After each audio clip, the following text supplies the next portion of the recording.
I had saved for nearly a decade to afford a home of my own. Nothing fancy, just a modest two-bedroom house on the corner of West Haven Lane. It was the kind of place you settle into when you're ready to start fresh.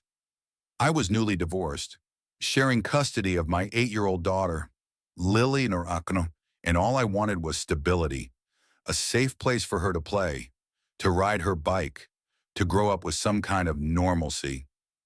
West Haven felt like it had potential: clean streets, friendly smiles, and a small-town vibe just outside of Denver. It was the kind of place people posted about on Instagram, lined with trimmed hedges, porch swings, and mailboxes painted to match shutters. But beneath the surface, something was off. Her name was Clarissa Monroe. She called herself the president of the West Haven Homeowners Council, a self-appointed title. As I would later learn, Clarissa was somewhere in her early 50s, always dressed in pastel suits with a permanent scowl pressed into her face like she practiced it. From the moment I moved in, she made it her mission to make me feel like I didn't belong. It started with passive-aggressive welcome notes: "Please keep grass under HOA regulation height," followed by "Trash cans are not decor, remove promptly." These were signed WHC, but no one on the block seemed to know what that stood for. I soon realized Clarissa was the council. 3 weeks in, I got my first fine $75 for a mailbox that didn't meet neighborhood aesthetic. It was a standard black metal box I'd picked up at Home Depot. Nothing special, but not offensive either. The next week, the mailbox was gone, ripped from its post and left crumpled near the sidewalk like it had been hit by a car. I reported it, but nothing happened. I replaced it. Then it happened again, twice more. Each time, the damage was worse. I'd wake up to find it bent backward, knocked over, even split clean down the middle. Clarissa always had a reason ready when she appeared afterward. "Oh dear, one of the neighborhood teens must be acting out, or probably just an Amazon truck gone rogue." But each time, I noticed the same thing: fresh tire marks leading away from the scene. Always from the direction of Clarissa's immaculate white Cadillac SUV. By the third destroyed mailbox, I was angry, not just at the destruction, but at the violation of peace. I wasn't hurting anyone. I paid my dues, hell. I even fixed the wiring in old Mrs. Lanning's house 2 doors down when her porch light shorted out. But Clarissa didn't care. To her, I was the anomaly, the blue-collar guy with unrefined landscaping, whose kid left sidewalk chalk drawings visible from the street. It stopped being about the mailbox. It became a battle for respect. So I made a plan. My buddy Diego, a contractor I'd worked with on electrical installs, came over one weekend. Together, we built what he jokingly called Fort Mailbox, a concrete foundation 4 feet deep, reinforced with steel bars, topped with a shell that looked normal but could survive a hurricane. We even added reflective paint that transferred color to anything that scraped against it, and embedded a small motion-triggered camera just for good measure. It wasn't about revenge. It was about not being pushed anymore. Monday morning at 6:40 a.m., I waited by my front window, coffee in hand, like clockwork. Clarissa's Cadillac backed out of her driveway and rolled slowly down the street. Then she veered toward my mailbox like she'd done it 100 times. This time, she floored it. The crash was louder than usual: metal crunching, plastic cracking, something expensive breaking.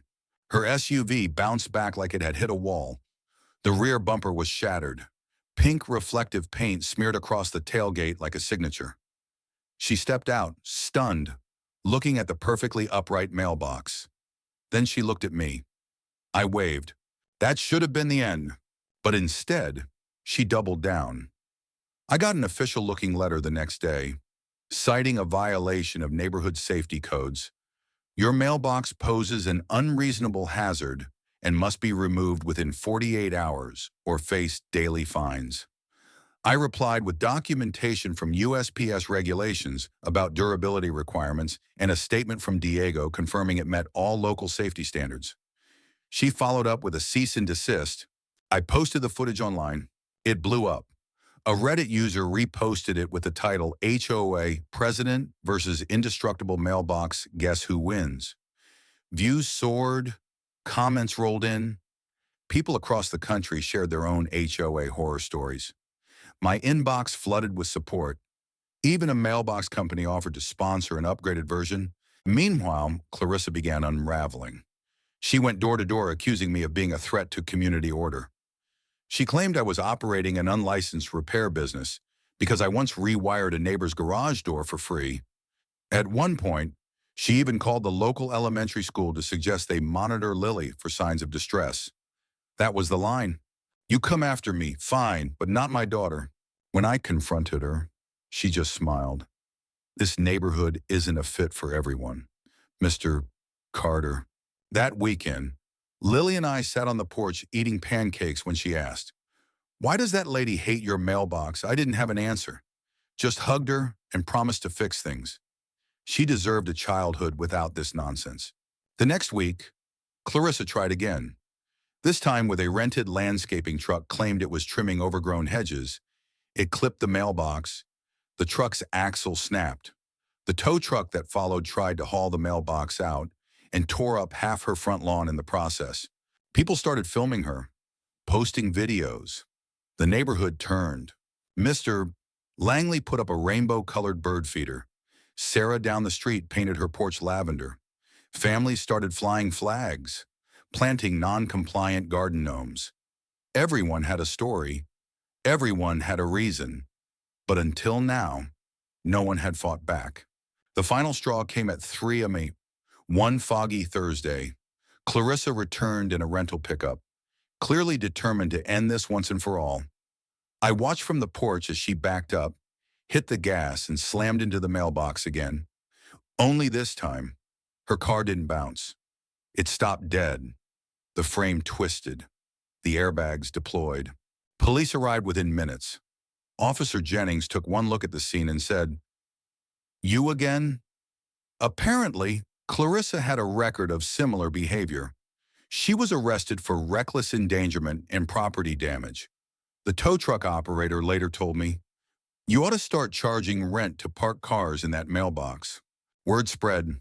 Local news picked it up. I declined interviews, but the message was out. Clarissa wasn't some misunderstood leader. She was a bully. In the weeks that followed, the neighborhood held its first real HOA election. I didn't run, but Diego didn't won.